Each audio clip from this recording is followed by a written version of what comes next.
हाँ बच्चों, आज हम लोग पढ़ेंगे डिटर्मिनांट। मैट्रिसेस की बात हो गई, 3-4 वीडियो गया मैट्रिसेस के लिए। अब पढ़ेंगे हम डिटर्मिनांट। तो सबसे पहले डिटर्मिनांट में ये बात कि किसी स्क्वायर मैट्रिक्स का ही कोई डिटर्मिनांट होता है, मतलब कि इक्वल नंबर ऑफ रोज और इक्वल नंबर ऑफ कॉलम्स होंगे उसमें। जैसे 2/2 का डिटर्मिनांट होगा, 3/3 ऑर्डर का डिटर्मिनांट होगा। 2/2 का जो डिटर्मिनांट होगा वो लीनियर इक्वेशन ऑफ वेरिएबल 1 का जब हम इक्वेशन लेंगे, ए पेयर ऑफ इक्वेशन लेंगे, दो इक्वेशन लेंगे, उसे उसके कोफिशिएंट से बनेगा।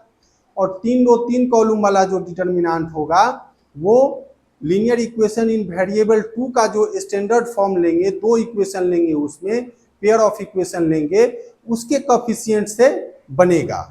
तो आइए देखते हैं डिटर्मिनांट के बारे में।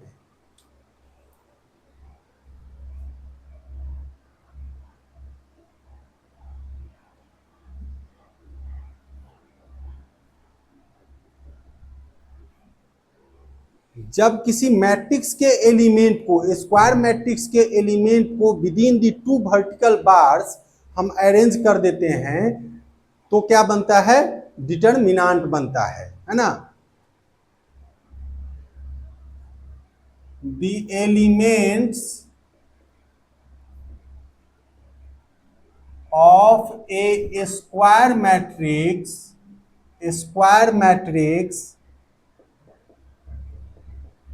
are when associated within the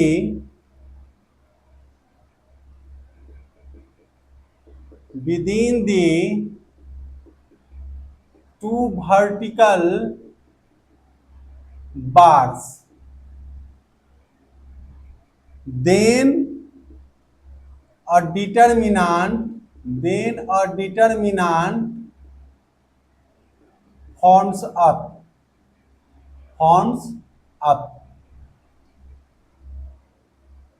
अब की determinant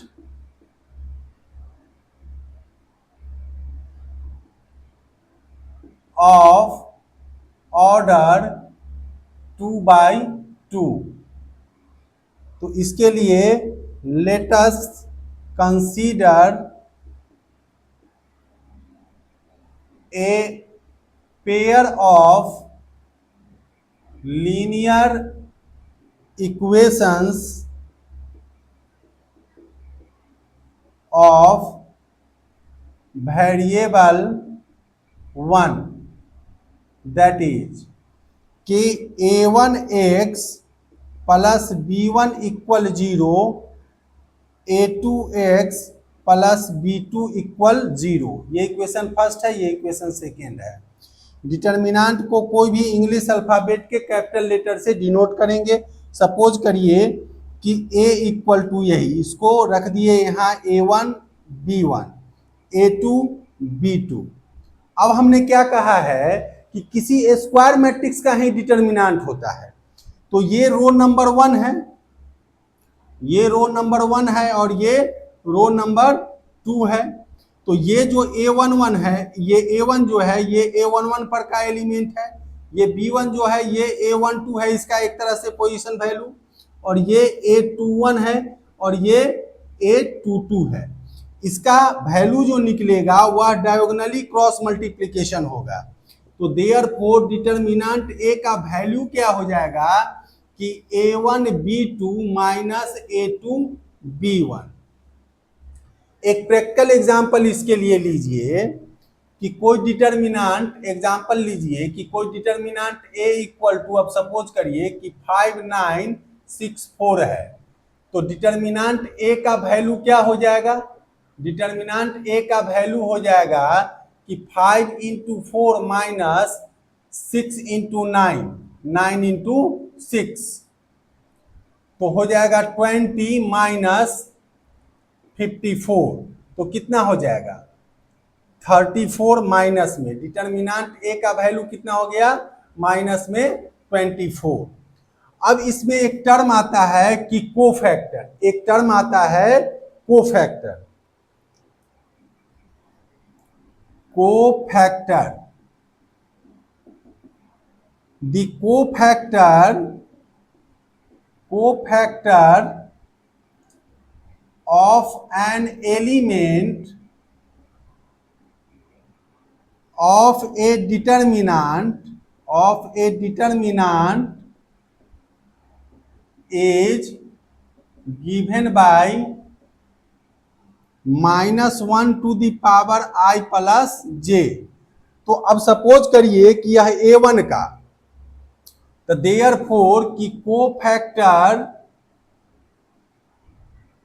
cofactor of a1 that is कि इसका प्लेस वैल्यू हमने कितना कहा है कि a11 पर का एलिमेंट है, तो दैट इज कि a11 इक्वल, तो -1 पे पावर 1 प्लस 1 तो प्लस ही साइन देगा।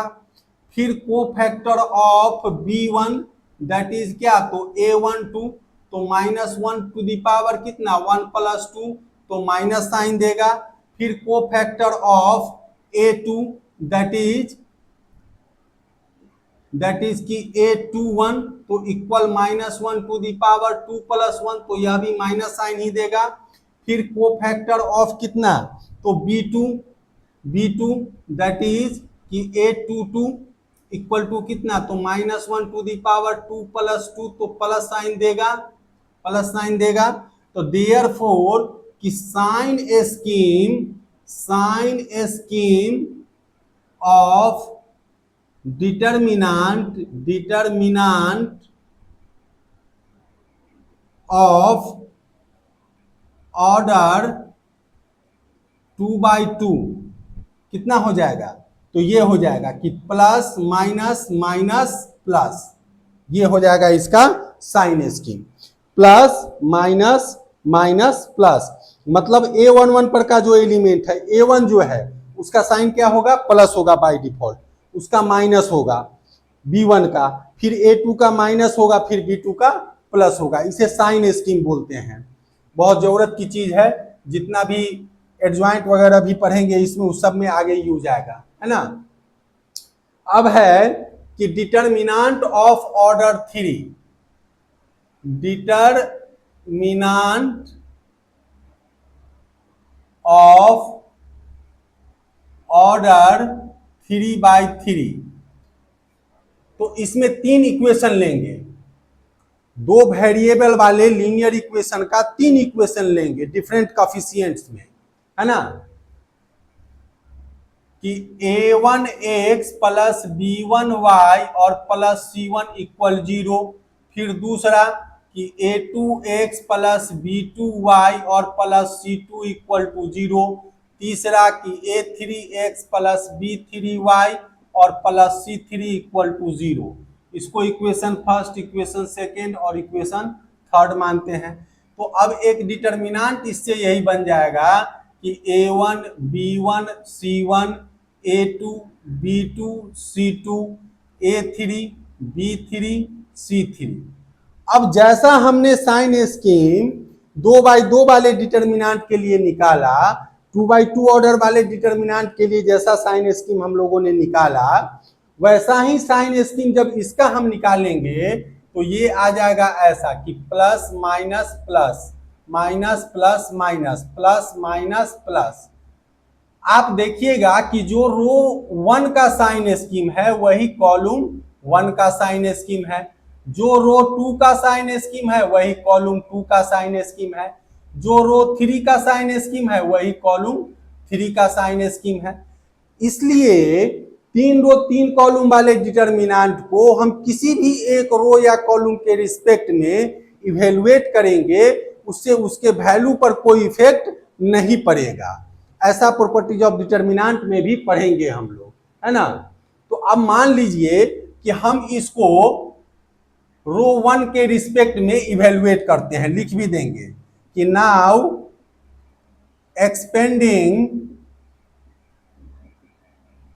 द डिटरमिनेंट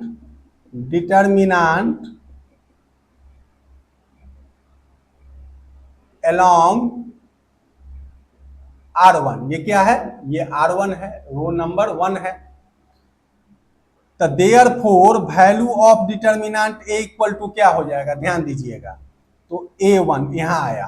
अब एक रूल क्या है कि जैसे A1 जो है, A1 जो देख रहे हैं, ये देखिए ये रो 1 का और कॉलम 1 का एलिमेंट है, तो जो हम पर्टिकुलर एलिमेंट लेंगे उसका रो और वो कॉलम जहां वो सिचुएटेड है, जिस रो और कॉलम में सिचुएटेड है, वो रो और कॉलम झप जाएगा, बंद हो जाएगा।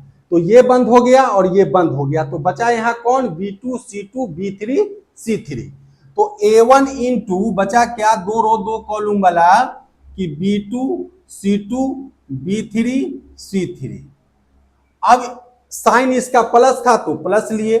अब साइन देखिए रो 1 में साइन सेकेंड साइन क्या है, माइनस का, तो माइनस लेंगे यहां। और यहां रो 1 का पहला दूसरा एलिमेंट कौन है, B1। रो 1 और कॉलम 2 का एलिमेंट है कौन, B1, तो यहां क्या लिखेंगे, B1। अब फिर सिमिलरली वही प्रोसेस होगा कि ये रो 1 का एलिमेंट है B1, तो रो 1 ढक गया है। अब इसका कॉलम भी ढक जाएगा, तो ये कॉलम भी ढक गया, तो अब क्या बचा, A2 C2 और A3 C3, नहीं, तो अब यहां पर हम लिखेंगे कि A2 C2 A3 C3, है ना। अब यहां साइन स्कीम देखिए क्या है, प्लस का, तो प्लस आ गया, प्लस में फिर कौन जाएगा, C1, तो C1 हो गया यहां। और फिर वही रूल है कि जिस रो और जिस कॉलम का एलिमेंट है वो ढक जाएगा, वो बंद हो जाएगा। तो रो 1 का एलिमेंट है C1 और कॉलम 3 का एलिमेंट है, तो रो 1 तो ढका हुआ है, कॉलम 3 को भी हम ढक दिए। तो अब ये ढक देने के बाद यहां बचा कौन, A2 B2 A3 B3। तो अब यहां लिखा जाएगा कितना कि A2 B2 A3 B3। अब इस सब का डायगोनली मल्टीप्लिकेशन हो जाएगा, डायगोनली मल्टीप्लिकेशन हो जाएगा, डायगोनली मल्टीप्लिकेशन हो जाएगा। तो therefore value of determinant A equal to क्या हो जाएगा, A1 और यहाँ कि B2 C3 minus B3 C2 minus B1 और यहाँ A2 C3 minus A3 C2, फिर प्लस में C1 और यहाँ A2 B3 minus A3 B2, bracket बंद। तो ये हो गया वैल्यू ऑफ डिटर्मिनेंट। अब इसी में समझिएगा कि एक हमने कहा आपको कि कोफैक्टर और दूसरा माइनर भी होता है। तो ये जो पूरा प्रोडक्ट है, ये जो पूरा प्रोडक्ट है, ये कोफैक्टर है। कोफैक्टर को जैसे A1 का एलिमेंट है, A11 पर का एलिमेंट है, इसका तो प्लेस वैल्यू कितना है, A11 है, ये कितना है, A12 है, ये कितना है, A13 है। तो ये A11 हो जाएगा, cofactor of A11। Capital letter से हम डिनोट करेंगे और रिस्पेक्टिव लेटर देंगे, तो A11 ये पूरा इसका कोफैक्टर हो गया। और ये जो प्रोडक्ट है बीच में, ये जो डिफरेंस है, इसे माइनर कहते हैं, तो ये M11 हो जाएगा।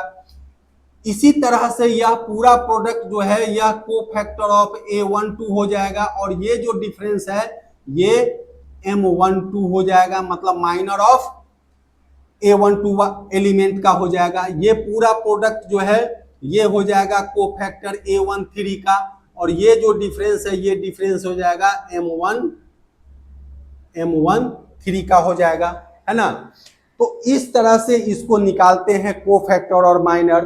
फिर डिटर्मिनेंट को कैसे सॉल्व करते हैं, तो प्रॉब्लम इसका फिर हम नेक्स्ट वीडियो में हम लोग देखेंगे, करेंगे, ठीक है।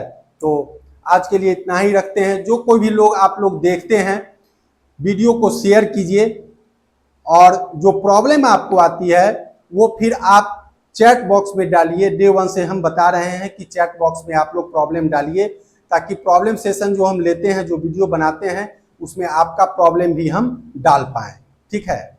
Okay, thank you.